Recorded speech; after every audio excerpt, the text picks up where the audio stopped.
ಆಗ್ತಾ ಇದೆ. ವಿಜೇಂದ್ರ ವಿರುದ್ಧವೂ ಕೂಡ ಕೋರ್ ಕಮಿಟಿ ಸದಸ್ಯರಿಂದ ಆರೋಪ ಕೇಳಿ ಬಂದಿದೆ. ರಿಪಬ್ಲಿಕ್ನಲ್ಲಿ ಕೋರ್ ಕಮಿಟಿ ಜಟಾಪಟಿಯ ಎಕ್ಸ್ಕ್ಲೂಸಿವ್ ಮಾಹಿತಿ. ಇದು ರಿಪಬ್ಲಿಕ್ ಕನ್ನಡದ ಬಿಗ್ ಪೊಲಿಟಿಕಲ್ ಅಪ್ಡೇಟ್. ಈ ಕ್ಷಣದ ಅಪ್ಡೇಟ್. BY ವಿಜೇಂದ್ರ ಕಾರ್ಯವೈಖರಿಗೆ 3 ಕೋರ್ ಕಮಿಟಿ ಸದಸ್ಯರು ಆಕ್ಷೇಪವನ್ನು ಹೊರಹಾಕಿದ್ದಾರೆ. ರಾಧಾ ಮೋಹನ್ ದಾಸ್ ವಿರುದ್ಧವೂ ಕೂಡ ಬಿಜೆಪಿ ನಾಯಕರು ಗರಂ ಆಗಿದ್ದಾರೆ.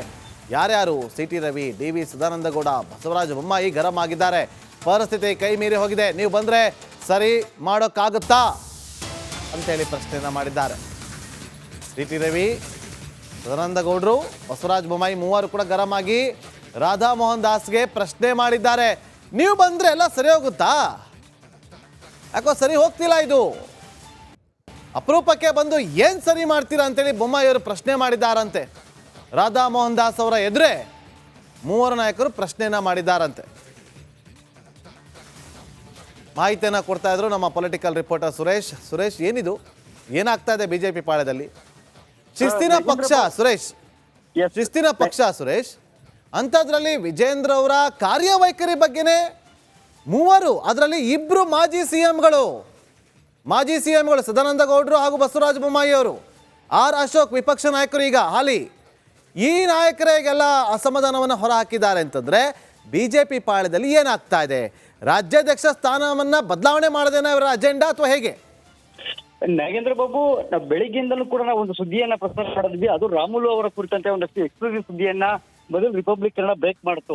ಆ ವಿಚಾರಕ್ಕೆ ಸಂಬಂಧಪಟ್ಟಂತೆ ಅದರ ಮುಂದುವರೆದ ಭಾಗವಾಗಿ ಮತ್ತೊಂದು ಕಡೆ ರಾಮುಲವ್ರದ್ದು ಒಂದು ಭಾಗ ಆದ್ರೆ ಮತ್ತೊಂದು ಕಡೆ ವಿಜೇಂದ್ರ ವಿರುದ್ಧವೇ ಕೋರ್ ಕಮಿಟಿ ಸದಸ್ಯರು, ಅದರಲ್ಲಿ ಮಾಜಿ ಮುಖ್ಯಮಂತ್ರಿಗಳು, 2 ಮಾಜಿ ಮುಖ್ಯಮಂತ್ರಿಗಳು ರಾಧಾ ಮೋಹನ್ ದಾಸ್ ಅವರ ಮುಂದೆ ಒಂದಷ್ಟು ಅಸಮಾಧಾನವನ್ನು ಹೊರಹಾಕಿದ್ರು. ಅಂದ್ರೆ ಎಲ್ಲ ಒಂದು ಕಡೆ ವಿಜೇಂದ್ರ ಅವರ ಕಾರ್ಯವೈಖರಿಗೆ ಒಂದಷ್ಟು ಆಕ್ಷೇಪವನ್ನು ವ್ಯಕ್ತಪಡಿಸಿದಂತಹ 2-3 ಕೋರ್ ಕಮಿಟಿ ಸದಸ್ಯರು ರಾಧಾ ಮೋಹನ್ ದಾಸ್ ಅವರ ಮುಂದೆ ಮತ್ತೆ ವಿಜೇಂದ್ರ ಅವರ ಎದುರಿಗೆ ಒಂದಷ್ಟು ಅಸಮಾಧಾನದ ಮಾತುಗಳನ್ನ ಆಡೋದಕ್ಕೆ ಮುಂದಾಗಿದ್ರು. ಅದರಲ್ಲಿ ಪ್ರಮುಖವಾಗಿ ವಿಜೇಂದ್ರ ಅವರ ಕಾರ್ಯವೈಖರಿ ಏನಿದೆ, ಏಕಪಕ್ಷೀಯ ನಿರ್ಧಾರ ಅಂತ ಏನಿದೆ, ಅದರ ವಿರುದ್ಧ ಕೂಡ ಅಸಮಾಧಾನ ಹೊರ ಹಾಕಿದ್ರು. ಸೊ ಇದೆಲ್ಲವೂ ಕೂಡ ನಡೆದ ನಂತರ, ಮಾತುಕತೆ ನಂತರ ಒಂದಷ್ಟು CT ರವಿ ಏನಿದ್ರು, CT ರವಿ ವಿಚಾರವೂ ಕೂಡ ಒಂದಷ್ಟು ಪ್ರಸ್ತಾಪ ಆಗುತ್ತೆ. ಇದಕ್ಕೆ ಪರಿಸ್ಥಿತಿ ಕೈ ಮೀರಿ ಹೋಗ್ತಾ ಇದೆ ಹೈಕಮಾಂಡ್ ನಿಂದ. ಅಂದ್ರೆ ಈಗ ನೀವು ಬಂದಿದ್ದೀರಿ, ಈಗ ಬಂದ್ರೆ ಈಗ ಎಲ್ಲವನ್ನು ಕೂಡ ಸರಿ ಮಾಡಕ್ ಆಗ್ಬಿಡುತ್ತಾ? ಹಾಗಿದ್ರೆ ಅಂದ್ರೆ ಈಗ ವಿಜೇಂದ್ರ ಮತ್ತು ಯತ್ನಾಳ್ ಬಣ ಏನಿದೆ, 2 ಬಣಗಳ ನಡುವಿನ ಒಂದು ಏನು ಗುದ್ದಾಟ ಏನಿದೆ ಅದು ತಾರಕಕ್ಕೆ ಹೋಗಿದೆ. ಇಷ್ಟಾದ ನಂತರ ಈ ಸಂದರ್ಭದಲ್ಲಿ ಅಂದ್ರೆ ಕೈ ಮೀರಿ ಹೋದ ನಂತರ ಬಂದಿದ್ದೀರಲ್ಲ, ಈ ತಳಮಟ್ಟದಿಂದ ಸರಿಯಾಗಬೇಕಾದಂತಹ ಒಂದು ಕೆಲಸ ಆಗ್ಬೇಕಾಗಿರ್ತಕ್ಕಂಥ ಇದು ಎಷ್ಟರ ಮಟ್ಟಿಗೆ ನಡೆಯುತ್ತೆ, ಈಗ ನೀವು ಬಂದಿರತಕ್ಕಂಥದ್ದು ಸಾಕಾರ ಆಗತ್ತಾ, ನೀವು ಬಂದಿರತಕ್ಕಂಥ ಉದ್ದೇಶ ಅಂತಕ್ಕಂಥ ಮಾತನ್ನ ನೇರವಾಗಿ ರಾಧಾ ಮೋಹನ್ ದಾಸ್ ಅವರಿಗೆ ಸದಾನಂದಗೌಡರು ಮತ್ತೊಬ್ರು ಮಾಜಿ ಮುಖ್ಯಮಂತ್ರಿಗಳಾದಂತಹ ಬಸವರಾಜ ಬೊಮ್ಮಾಯಿ ಅವರಿಬ್ಬರು ಕೂಡ ನೇರವಾದಂತಹ ಪ್ರಶ್ನೆಯನ್ನ ಕೋರ್ ಕಮಿಟಿಯಲ್ಲಿ ಪ್ರಸ್ತಾಪವನ್ನ ಮಾಡ್ತಾರೆ. ಈ ಸಂದರ್ಭದಲ್ಲಿ ಸಹಜವಾಗಿ ವಿಜೇಂದ್ರ ಅವರು ಕೂಡ ಮೌನ ವಹಿಸಿರ್ತಕ್ಕಂಥದ್ದು ನಮಗೆ ಕೇಳಿ ಬಂದಿರೋ ಮಾಹಿತಿ. ಈ ಸಂದರ್ಭದಲ್ಲಿ 2 ಮಾಜಿ ಮುಖ್ಯಮಂತ್ರಿಗಳ ಒಂದು ಆಕ್ಷೇಪ ವ್ಯಕ್ತಪಡುತ್ತೆ. ಆಕ್ಷೇಪ ಆಗ್ತಿದ್ದಂತೆನೆ ರಾಧಾ ಮೋಹನ್ ದಾಸ್ ಅವರು ಸಹಜವಾಗಿ ಒಂದಷ್ಟು ಅವರು ಕೂಡ ಪ್ರಸಂಗ ಎದುರಾಗತ್ತೆ. ಯಾಕೆಂತಂದ್ರೆ ಖಂಡಿತವರು ಕೂಡ ಹೈಕಮಾಂಡ್ ಕಳೆದ 3-4 ತಿಂಗಳಿಂದಲೂ ಕೂಡ ಒಂದು ಕಡೆ ವಿಜೇಂದ್ರ ಅವರ ಬದಲಾವಣೆಗೆ ಆಗ್ಬೇಕು ಅಂತಕ್ಕಂಥದ್ದು ಒಂದು ಕಡೆ ಆದ್ರೆ, ಮತ್ತೊಂದು ಕಡೆ ಯತ್ನಾಳ್ ಅವರು ತಮ್ಮ ಹಿಡಿತವನ್ನ ಒಂದು ಇರಾದೆಗೆ ಮುಂದಾಗಿದ್ರು. ಇಂತಹ ಸಂದರ್ಭದಲ್ಲಿ ಕೂಡ ಹೈಕಮಾಂಡ್ ಯಾವುದೇ ರೀತಿಯ ಒಂದು ಪ್ರತಿಕ್ರಿಯೆಯನ್ನು ಕೊಡದೆ ರಾಜ್ಯ ಬಿಜೆಪಿಯ ಬಗ್ಗೆ ಯಾವುದೇ ರೀತಿಯ ಒಂದು ಸಮಾಧಾನಕರವಾಗಿ ಅಂದ್ರೆ ರಾಜ್ಯ ನಾಯಕರ ವಿಶ್ವಾಸಕ್ಕೆ ತೆಗೆದುಕೊಳ್ಳುವಂತ ಪ್ರಯತ್ನಗಳಾಗ್ಲಿ, 2 ಬಣಗಳನ್ನು ಕೂಡಿ ಒಂದುಗೂಡಿಸುವಂತ ಪ್ರಯತ್ನಗಳನ್ನಾಗ್ಲಿ ಮಾಡುವಂತ ಕೆಲಸ ಆಗೋದಿಲ್ಲ. ಸೊ ಹೀಗಾಗಿ ಕೋರ್ ಕಮಿಟಿಯಲ್ಲಿ ಹಿರಿಯ ನಾಯಕರಾದಂತಹ ಬಸವರಾಜ ಬೊಮ್ಮಾಯಿ ಅವರು, ಸದಾನಂದಗೌಡರು ಇಬ್ಬರು ಕೂಡ ಆಕ್ಷೇಪವನ್ನು ವ್ಯಕ್ತಪಡಿಸಿ ಒಂದು ರೀತಿಯಲ್ಲಿ ರಾಧಾ ಮೋಹನ್ ದಾಸ್ ಅವರಿಗೆ ತಡೆ ತೆಗೆದುಕೊಂಡ್ರು ಅಂತಂದ್ರೆ ಖಂಡಿತ ತಪ್ಪಾಗ್ಲಾರ್ದು ನಾಯಕ ಬಾಬು.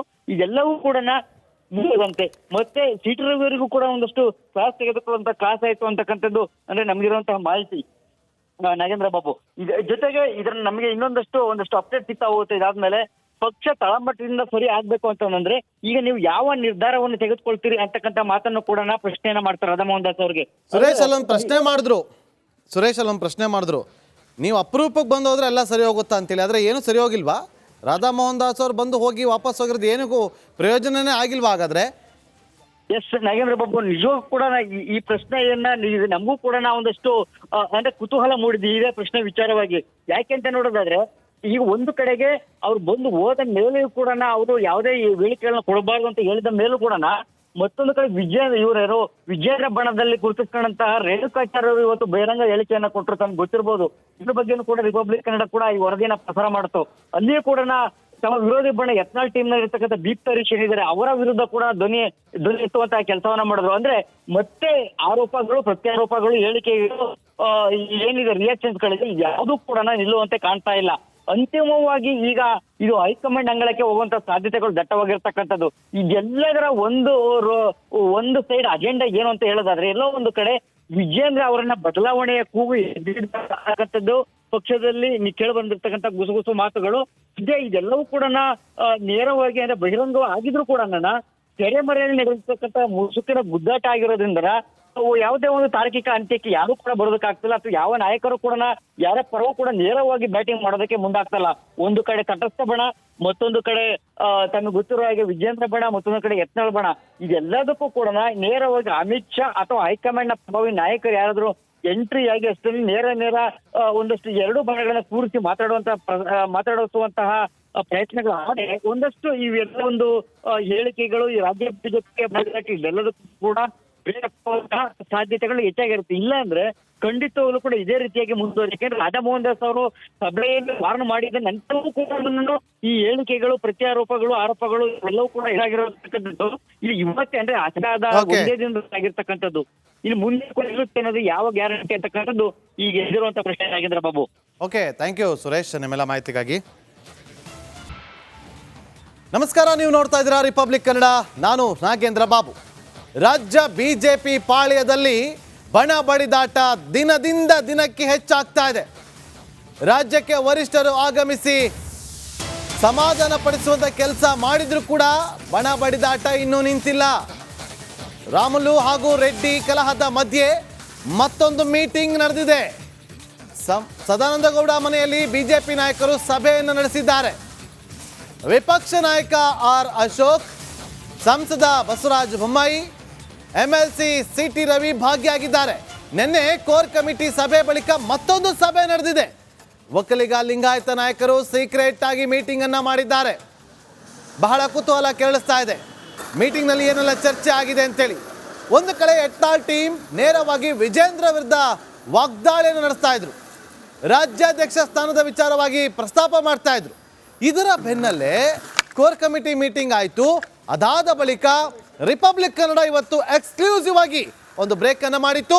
ಅದು ಶ್ರೀರಾಮುಲು ಅವರು ಬೇಸರವನ್ನ ಹೊರಹಾಕಿದ್ದ ವಿಚಾರವಾಗಿ. ಇಬ್ಬರು ಕೂಡ ದೂರ ಅನ್ನುವಂತಾಗಿತ್ತು. ಇಬ್ಬರು ಒಂದು ಕಡೆ ಸೇರಿದ್ರೆ ಎಂಥದ್ದೇ ಚುನಾವಣೆಯನ್ನ ಗೆಲ್ಲಿಸಿಕೊಂಡು ಬರುವಂತ ಶಕ್ತರಿದ್ದಂತ ಸ್ನೇಹಿತರು ಇವತ್ತು ದೂರ ಅಂತೇಳಿ ಇತ್ತು. ಈ ನಡುವೆ ಎಲ್ಲವೂ ಕೂಡ ಇಷ್ಟೇನಾ ಅಂತ ಅಂದುಕೊಂಡಿದ್ರಲ್ಲ, ಆದ್ರೆ ಮತ್ತೊಂದು ಮೀಟಿಂಗ್ ಆಗಿದೆ. ಆರ್ ಅಶೋಕ್ ಅವರು ಮಾತಾಡಿದರೆ ಕೇಳಿ. ನಿನ್ನೆ ಕೋರ್ ಕಮಿಟಿಯ ಸಭೆ ರಾಜ್ಯದಲ್ಲಿ ನಡೆದಿತ್ತು. ಸನ್ಮಾನ್ಯ ಅಗರ್ವಾಲ್ರು ಮತ್ತು ಇನ್ನು ಇತರರು ಪೊನ್ನು ರಾಧಾಕೃಷ್ಣನ್ ಮತ್ತು ಸುಧಾಕರ್ ರೆಡ್ಡಿಯವರ ಜೊತೆಯಲ್ಲಿ ನಾವೆಲ್ಲ ಕೋರ್ ಕಮಿಟಿಯವರು ಸೇರಿದ್ದೆವು. ಒಂದಷ್ಟು ವಿಚಾರಗಳ ಬಗ್ಗೆ ಮತ್ತೊಮ್ಮೆ ನೀವೆಲ್ಲ ಕೂತ್ಕೊಂಡು ಅದನ್ನು ವಿಮರ್ಶೆ ಮಾಡಿ ಒಂದು ರೀತಿಯಲ್ಲಿ ಎಲ್ಲವೂ ಕೂಡ ಸಹಮತದಲ್ಲಿ ನಡೆಯುವಂಥ ರೀತಿಯಲ್ಲಿ ಆಗಲಿ, ಅದಕ್ಕೆ ಬೇಕಾಗಿ ನೀವು ಪ್ರತ್ಯೇಕವಾಗಿ ಕೂತ್ಕೊಳ್ಳಿ ಅಂತ ಹೇಳುವಂಥ ಆದೇಶವನ್ನು ಅಗರ್ವಾಲ್ ನೋಡಿ. ಎರಡು ಪ್ರಕ್ರಿಯೆ ಪಕ್ಷದಲ್ಲಿ ನಡೀತಾ ಇದೆ. ಸಂಘಟನಾ ಪರ್ವ ಅಂತ ಮತ್ತು ಇನ್ನೊಂದು ಚುನಾವಣೆಯ ಪ್ರಕ್ರಿಯೆ ಕೂಡ ನಡೀತಾ ಇದೆ. ಇವೆರಡನ್ನೂ ಸಮನ್ವಯಗೊಳಿಸಿ ಮಂಡಲ ಹಂತ, ಜಿಲ್ಲಾ ಹಂತದಲ್ಲಿ ಮೊದಲನೇ ಹಂತದ ಏನು ಆಗಬೇಕು ಅದ್ರ ಬಗ್ಗೆ ಸಹಮತದೊಂದಿಗೆ ಎಲ್ಲ ಜಿಲ್ಲಾ ಮಟ್ಟದ ನಾಯಕರ ಜೊತೆಗೆ ಚರ್ಚೆ ಮಾಡಿ ಸಹಮತದೊಂದಿಗೆ ಮಾಡಬೇಕು ಅಂತ ಈಗಾಗಲೇ ಪ್ರಕ್ರಿಯೆ ಪ್ರಾರಂಭ ಆಗಿದೆ. ನಿನ್ನೆ ರಾಜ್ಯದ ಕೋರ್ ಕಮಿಟಿ ಸಭೆಯಲ್ಲಿ ನಾವೆಲ್ಲರೂ ಕೂಡ ಸುದೀರ್ಘವಾಗಿ ಸುಮಾರು 3-4 ಗಂಟೆಗಳ ಚರ್ಚೆ ಮಾಡಿದ್ರಿ. ರಾಜ್ಯದಲ್ಲಿ ಒಂದು ಒಮ್ಮತವಾದಂಥ ಒಂದು ಜಿಲ್ಲಾ ಅಧ್ಯಕ್ಷರ ಆಯ್ಕೆ ಆಗಬೇಕು ಅನ್ನೋ ದೃಷ್ಟಿಯಿಂದ ನಿನ್ನೆ ಬಂದಿದ್ದಂಥ ನಮ್ಮ ರಾಧಾ ಮೋಹನ್ ರವರು ಇನ್ಚಾರ್ಜ್ ಅವರು ನಮಗೆ ಸೂಚನೆಯನ್ನು ಕೊಟ್ಟರು. ಸೂಕ್ತವಾದಂಥ ಯಾರ್ಯಾರಿದ್ದಾರೆ ಅನ್ನೋದು ಪಟ್ಟಿನೂ ಕೂಡ ಕಳಿಸ್ಕೊಟ್ಟಿದ್ದಾರೆ. ಆ ಪಟ್ಟಿಯನ್ನು ನೋಡಿ ಮತ್ತಷ್ಟು ಮಾಹಿತಿಯನ್ನು ಕೊಡೋದಕ್ಕೆ ನಮ್ಮ ಪೊಲಿಟಿಕಲ್ ರಿಪೋರ್ಟರ್ ಸುರೇಶ್ ಫೋನ್ ಸಂಪರ್ಕದಲ್ಲಿ ಜಾಯ್ನ್ ಆಗಿದ್ದಾರೆ. ಸುರೇಶ್, ಇವತ್ತು ಸೀಕ್ರೆಟ್ ಮೀಟಿಂಗ್ ಆಗಿದೆ, ಏನು ಚರ್ಚೆ ಆಗಿದೆ ಸುರೇಶ್? ನಾಗೇಂದ್ರ ಬಾಬು ಇವತ್ತು ಆಗಿರ್ತಕ್ಕಂಥ ಸಭೆ ನಮ್ಗಿರುವಂತ ಮಾಹಿತಿ ರಾಧಾಮೋಹನ್ ದಾಸ್ ಅವರ ಸೂಚನೆ ಮೇರೆಗೆ ಸಭೆ ನಡೆದಿದೆ ಅಂತಕ್ಕಂಥದ್ದು. ಆದ್ರೆ ಇದೆಲ್ಲದರ ನಡುವೆ ಇವರ ಒಂದು ತಂತ್ರಗಾರಿಕೆ ಏನು ಅನ್ನೋದನ್ನು ಕೂಡ ನಾವು ಸೂಕ್ಷ್ಮವಾಗಿ ಅರ್ಥ ಮಾಡ್ಕೋಬೇಕಾಗತ್ತೆ. ಎಲ್ಲೋ ಒಂದು ಕಡೆ ರಾಜ್ಯಾಧ್ಯಕ್ಷರ ಆಯ್ಕೆಗೆ ಪೂರಕವಾಗಿ ಜಿಲ್ಲಾಧ್ಯಕ್ಷರು ಮತ್ತೆ ಏನ್ ಜಿಲ್ಲಾ ಪದಾಧಿಕಾರಿಗಳ ಆಯ್ಕೆ ಏನಿರ್ತಕ್ಕಂಥ ಇದು ಬಹಳ ಮುಖ್ಯವಾಗಿರ್ತಕ್ಕಂಥದ್ದು. ಅಂದ್ರೆ ರಾಜ್ಯಾಧ್ಯಕ್ಷರ ಆಯ್ಕೆಗೆ ಒಮ್ಮತದ ಅಂದ್ರೆ ಮತಗಳು ಏನು ಒಂದು ಕೌಂಟ್ ಆಗತ್ತೆ, ಅದಕ್ಕೆ ಜಿಲ್ಲಾಧ್ಯಕ್ಷರದ್ದು ಕೂಡ ಕೌಂಟ್ ಆಗತ್ತೆ. ಸೊ ಹಾಗೆ ನೋಡೋದಾದ್ರೆ ಈಗ ಇವ್ರು ಸೇರಿರ್ತಕ್ಕಂಥದ್ದು ಜಿಲ್ಲಾಧ್ಯಕ್ಷರನ್ನ ಆಯ್ಕೆ ಮಾಡೋದ್ರಲ್ಲಿ ಒಂದು ರೀತಿಯಲ್ಲಿ ತಮ್ಮದೇ ಆದಂತ ಕೈ ಮೇಲ್ಗೈ ಆಗ್ಬೇಕು ಅನ್ನೋ ನಿಟ್ಟಿನಲ್ಲಿ ಸಭೆ ಸೇರುವಂತ ಸಾಧ್ಯತೆ ಇದೆ. ಅಂದ್ರೆ ಮುಂದಿನ ದಿನಮಾನಗಳಲ್ಲಿ ರಾಜ್ಯಾಧ್ಯಕ್ಷರ ಆಯ್ಕೆ ಅಂದ್ರೆ ಫೆಬ್ರವರಿ ಹಂತದಲ್ಲಿ ಒಂದು ವೇಳೆ ರಾಜ್ಯಾಧ್ಯಕ್ಷರ ಆಯ್ಕೆಗೆ ವೋಟಿಂಗ್ ಮೂಲಕ ಏನಾರ ಮಾಡಬೇಕು ಅಂತಕ್ಕಂಥ ಸಂದರ್ಭ ಆಗಿದ್ದೆ. ಆದರೆ ಆ ಸಂದರ್ಭದಲ್ಲಿ ಜಿಲ್ಲಾಧ್ಯಕ್ಷರನ್ನ ಅಂದ್ರೆ ತಮ್ಮ ಪರ ಇರಬೇಕು ಅಂತಕ್ಕಂಥ ಒಂದು ತಂತ್ರಗಾರಿಕೆಯ ಭಾಗ ಕೂಡ ಆಗಿರುವಂತ ಸಾಧ್ಯತೆಗಳು ಇರತಕ್ಕಂಥದ್ದು ನಾಗೇಂದ್ರ ಬಾಬು. ಇದೆಲ್ಲದರ ಸುರೇಶ್ ಹಾಗೆ ಸಂಪರ್ಕದಲ್ಲೇ ರೀ. ಮತ್ತೊಂದು ಬ್ರೇಕಿಂಗ್ ಅಪ್ಡೇಟ್ ಲಭ್ಯವಾಗಿದೆ.